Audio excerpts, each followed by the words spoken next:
I'm sure you've heard the expression, keeping the status quo. Maybe you've even said it yourself at some point. And you know, that expression sometimes has a negative connotation, keeping the status quo. Maybe it means, you know, we're not progressing enough, we're not growing, you know, we're not making enough change. And sometimes that's true, but it can also be something good, something positive, something helpful. And that's especially true in the Middle East, in particularly two areas, in Jerusalem and in Bethlehem.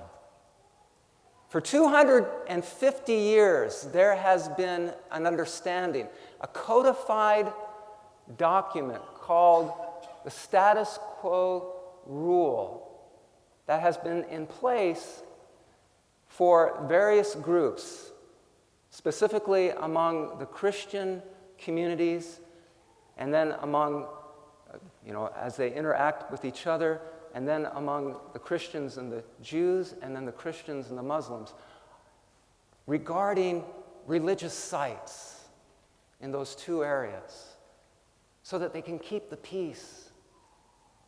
The understanding is that unless they all agree, nothing will change, nothing will be moved, nothing will be done without everybody being in agreement.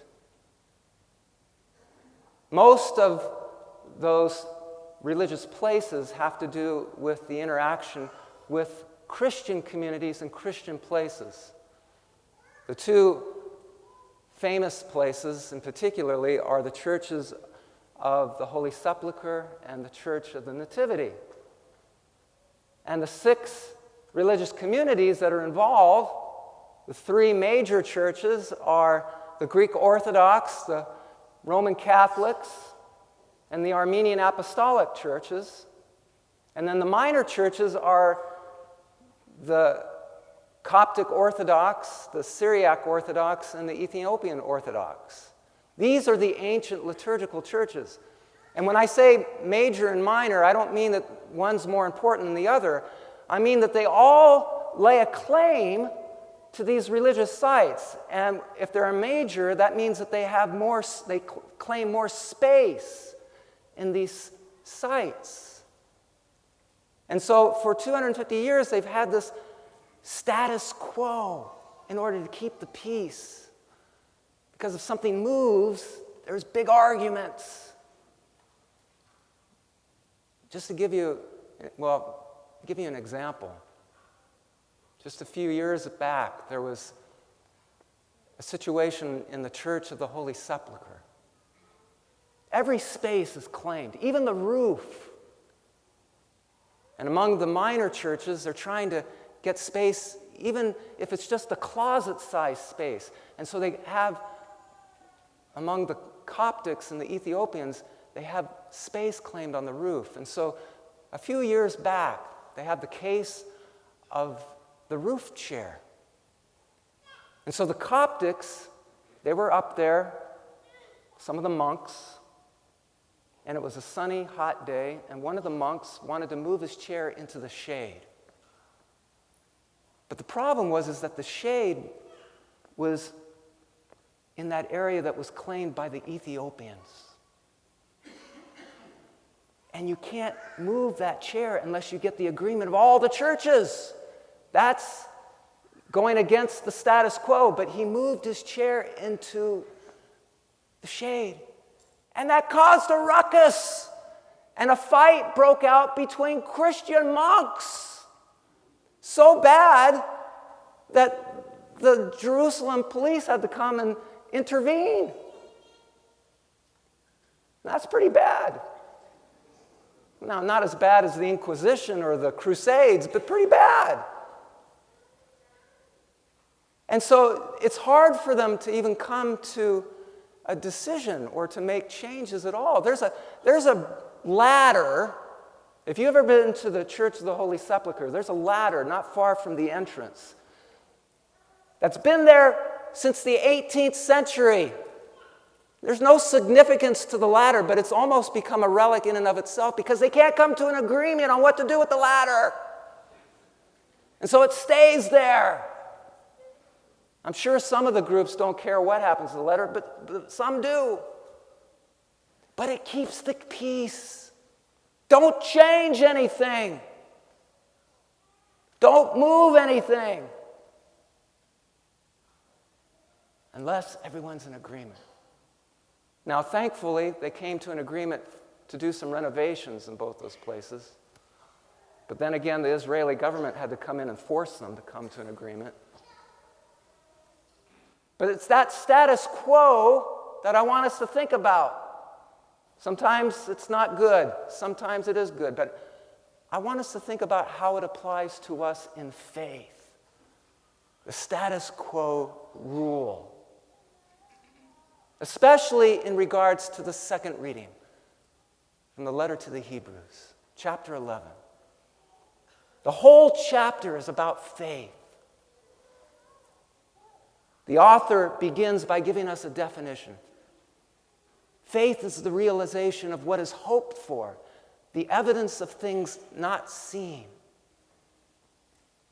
And then the author then gives us examples of how that faith is applied and gives us kind of a hall of fame.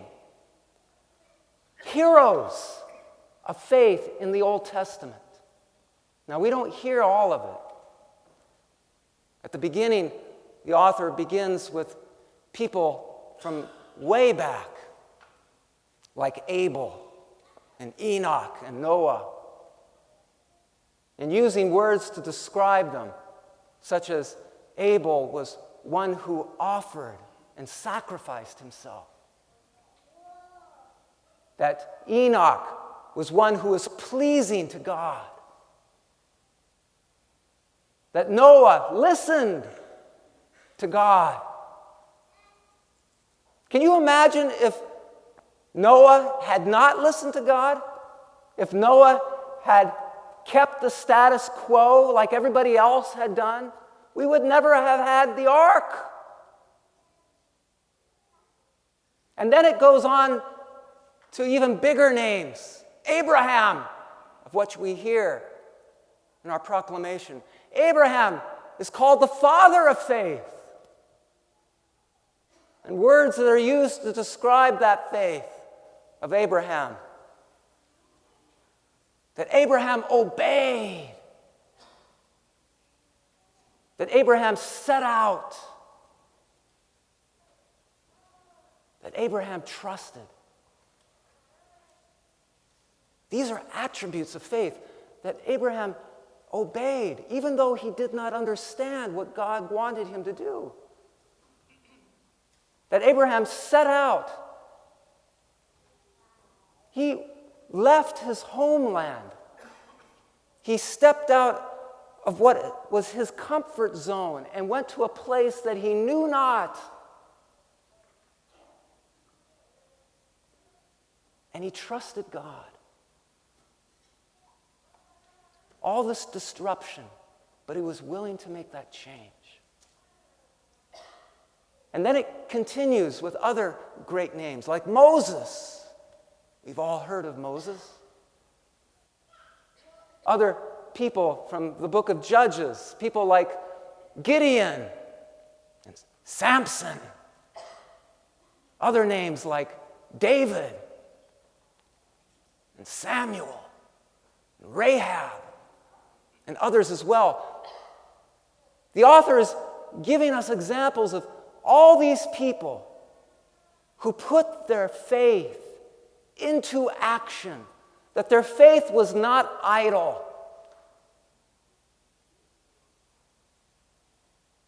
That they attested to it by what they did. And these words that the author uses are meant to describe that faith. Like Abraham, who set out, who obeyed, who trusted. These are attributes of faith.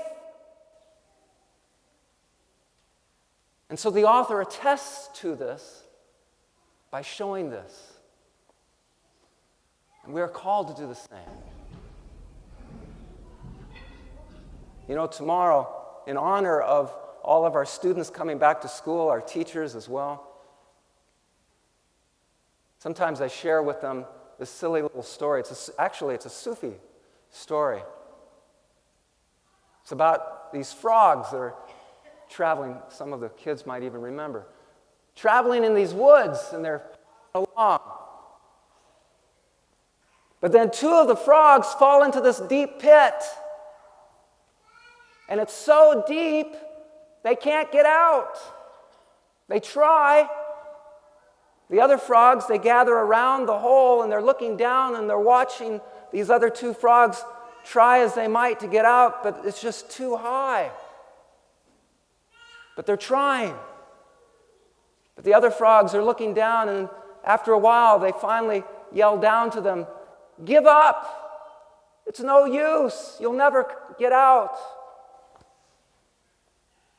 Well, finally, one of the frogs heeds the advice. He listens, and he gives up, and he dies. But the other frog, he continues to jump.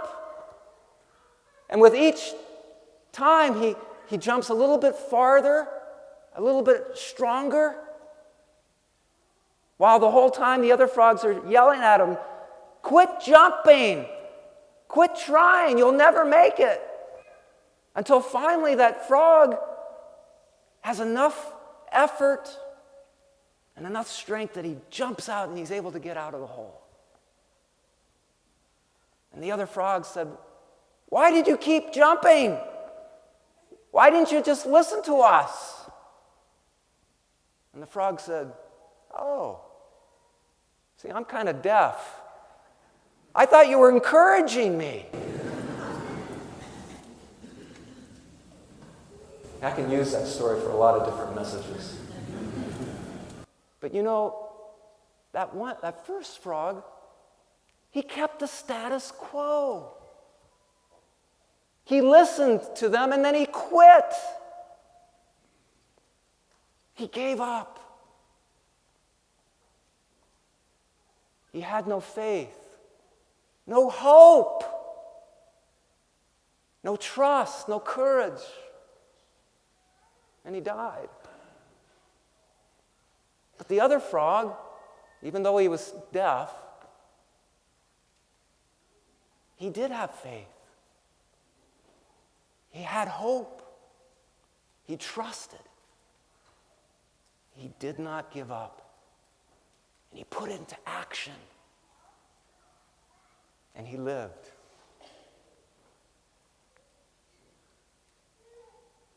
That's the message of the 11th chapter. Faith is not something idle, but something that we put into practice. Something that needs to be attested to. What did Jesus say? Not everyone that says, "Lord, Lord," will enter the kingdom of heaven, but only those who do the will of my Father. Faith, as the author of Letter to the Hebrews says, faith is the realization of what is hoped for, the evidence of things not seen. May the Lord give us the grace to attest to that. Amen? Amen.